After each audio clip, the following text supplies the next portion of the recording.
this is Ryan Shaw, and this is my review of the WWE Elite 112 Bray Wyatt.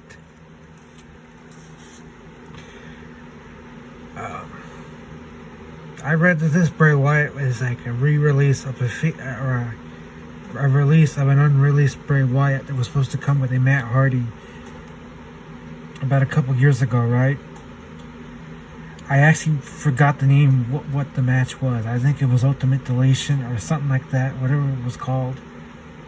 You know, the match they had with the cinematic match they had with Matt Hardy and Bray Wyatt on Matt Hardy's like lawn or whatever.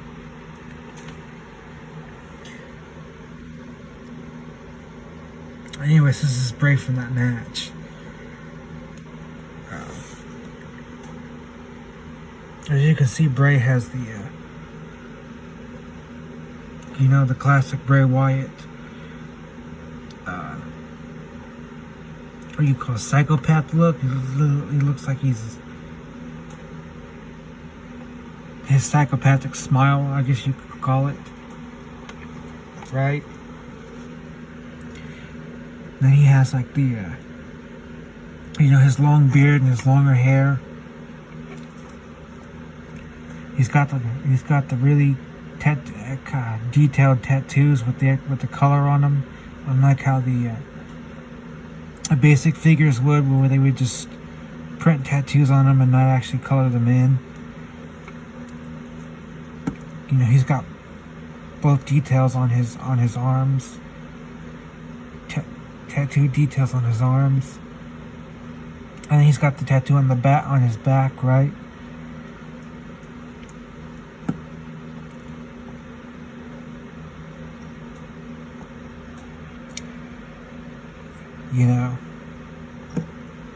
And he's got the details on his pants.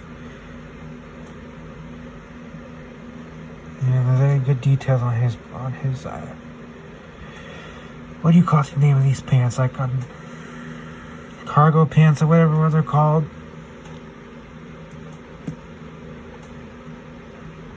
Then he's got like boots that blend in with the pants, right?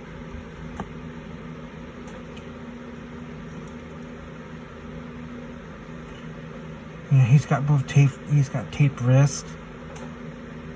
Both of them are taped.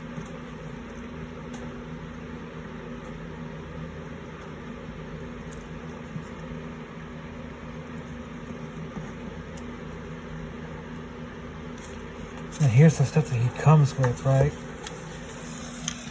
He comes with his open, like, follow the buzzard's hands or whatever. That little taunt that he does. Then he comes with his lantern, which this thing actually glows in the dark. That's why it doesn't have like a light or anything, and it's supposed to glow in the dark, which is probably something a lot of people don't know about this figure, maybe. Yeah, this thing actually glows in the dark.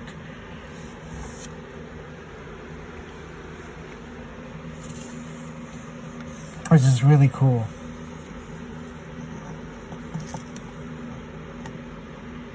So I guess I can get to the part where I talk about his movement and articulation and stuff like that.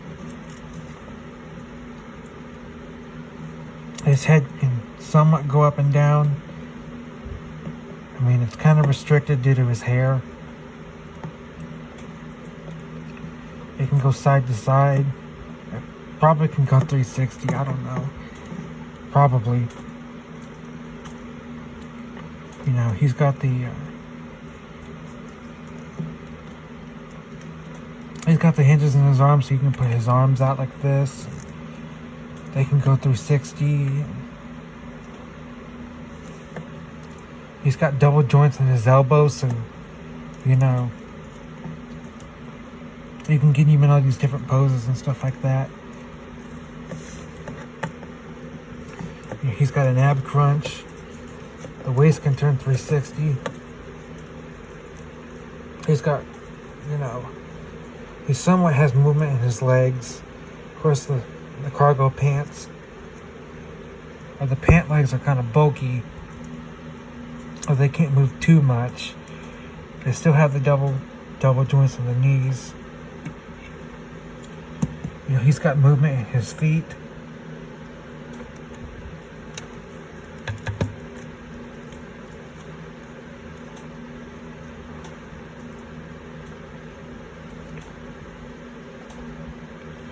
So yeah, you can put him in all these different poses, right? Because you can like,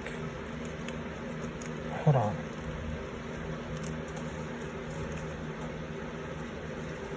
I'm trying to get this right. Like you can literally have, you know, those alternate hands on and have him pose like this, right? Do his little follow the buzzer pose, whatever. You know that little pose that he does, you can do that.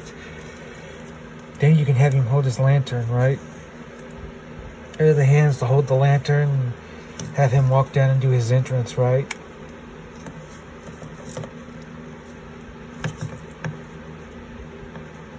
Obviously, when I found this Bray Wyatt, I had to get it because I don't have that many Bray Wyatts, and you know, I was hoping that eventually they would start doing more action figures of him, you know. Of course, the reason why they haven't really been too much of him recently because, you know, for some reason they pulled the figures when he passed. I mean, right? I guess that was due to, you know, to let his family grieve and heal and stuff like that until I guess they were ready, right? I mean, I watched this documentary recently, and you know, it's kind of a sad it's kind of a sad documentary, right? Hold on. Let me move over here. My back is starting to hurt. Anyways, the documentary that he was on, that they made about him, you know, was kind of sad, right? Well, not kind of sad, it just was sad. But it kind of, you know, it shows how Bray put his character together on television, and you know, him as the person outside of Bray Wyatt, you know. Once you learn more about him as a person, not just a wrestler, then yeah, that makes it all the more sad what happened to him, right? Makes it all the more sad. Knowing that he portrayed this evil character on television, and then you see him as a regular person outside of wrestling, he's quite the opposite, right? You know? Seeing him as being a nice person and stuff like that, you know, and then you hear what happened to him, you know, that really makes it sad. I mean, honestly, it does.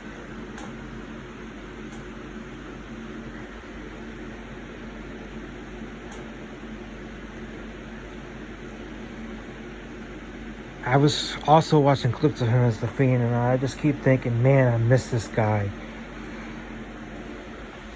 Right?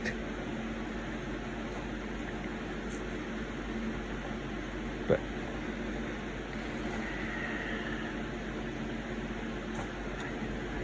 it's a good thing, you know, it's a good thing. I'm really happy that Bo Dallas and, you know, the other people in the Wyatt Six are keeping his memory alive. His presence still felt. It's still felt, right? So that's really cool. But yeah, that's, you know, that's my review of this figure. I mean, I know it wasn't too special. It was a little bit of a basic review, but